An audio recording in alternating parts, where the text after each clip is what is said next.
penguins flying north for the winter, so that's how cold it is going to be tonight. But we're talking about Eric Von Daniken, and thank you for that for that laugh, Alan. I appreciate that. Always nice to have a fan somewhere. We're talking about Eric Von Daniken, and like a lot of us, I can't remember how old I was when I first ran across Chariot of the Gods. It hadn't been out too long, and I was visiting an aunt and uncle, and they actually had a paperback copy of this book, and I had never heard of Van Daniken before. Now, I was familiar with the whole concept of ancient astronauts, because by that point, I had already read books by, like, I think, what was it, The Sky People by Brinsley Lepore Trench, and at least one, maybe two books by the authors of The Morning of the Magicians, and I could never even try to pronounce their names. They were French and translated into English. So I was somewhat familiar already with the whole concept of ancient aliens. But I think it was Van Daniken's book, along with everyone else, that really opened my eyes to that concept. And it wasn't, maybe just a couple of years later that a cheapo movie company called Sun International actually made a movie called Chariots of the Gods that I remember going to see like a Saturday matinee in my hometown. And that was even more revealing with this concept.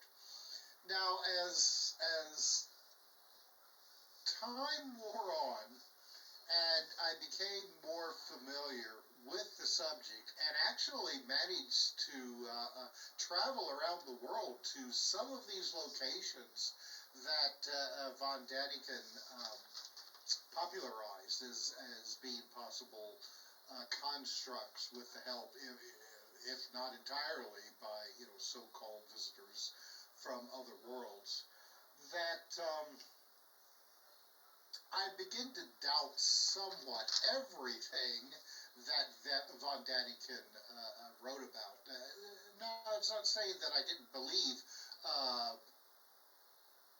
what he was trying to put out there, because I do think that the Earth has been visited, in the past by some other non-human intelligence, whether they be extraterrestrial, interdimensional, time travelers, what have you.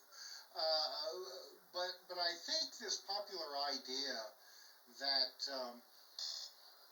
that has come about because of Von Daniken's work, and I don't even think that Von Daniken has pushed some of these ideas, like say the Great Pyramids in Egypt were constructed by ancient aliens. I mean, I don't believe that. I think that does a disservice to how smart the human species is, and when we have the capability to do something fantastic, we are up for it, and we are able to do it. How? That's still up to debate, but I don't think every ancient mystery in the past can be attributed to ancient aliens. But I think that Von Daniken really hit a nerve with the general public and opened their eyes to the idea that that we may not be alone in the universe. I mean, we had already had the whole UFO mystery going on for quite a while by the time Von Daniken's book came out. But he was the one that really popularized the idea, despite the fact that other people had been there first. But it was Von Daniken and Chariot of the Gods and his other books that really got people to thinking, well, maybe we were visited. Maybe we were somehow, maybe our evolution had been forced by aliens. There's a great book that was written by Otto Binder, who was he wrote for comic books, and but he also wrote about UFOs. And Otto Binder had this really excellent book that, and he attributed his interest at one point to von Daniken's work, even though I think that Binder was writing about this stuff before von Daniken. But Otto Binder was one of the first that I ever read that talked about the whole hybridization of people and the human race. So I think one of the books that really got me kind of questioning how much research that von Daniken actually conducted was with his work was a book called Gold of the Gods.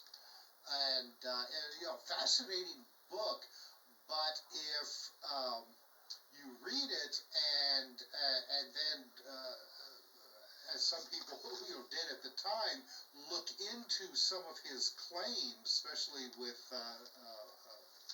these ancient caves in South and Central America, that supposedly had these ancient artifacts that could be attributed to extraterrestrial human contacts. His claims kind of fell through, and I don't know if he ever quite recovered from that. Now, I had the pleasure a couple of times talking with von Daniken. Unfortunately, never got to meet him face to face, but I always found him sincere. I always found him interested in the subject. Despite the fact that by the time that I came around to talk to him, that his name had been drug in and out of the mud several times, if not more. But he stood by his convictions, and I always admired him for that. And really, up to right now, and the reason that we are doing this show today, because unfortunately he passed away not too long ago, is the fact that von Daniken, as I said previously, opened all of our collective eyes to the idea that maybe we're not alone, in the universe, and that maybe UFOs are not a recent event, are not something that just happened in, like 1947, but have been part of the human condition right from the very beginning, maybe even before we crawled or fell out of the trees. And that is something that I think that von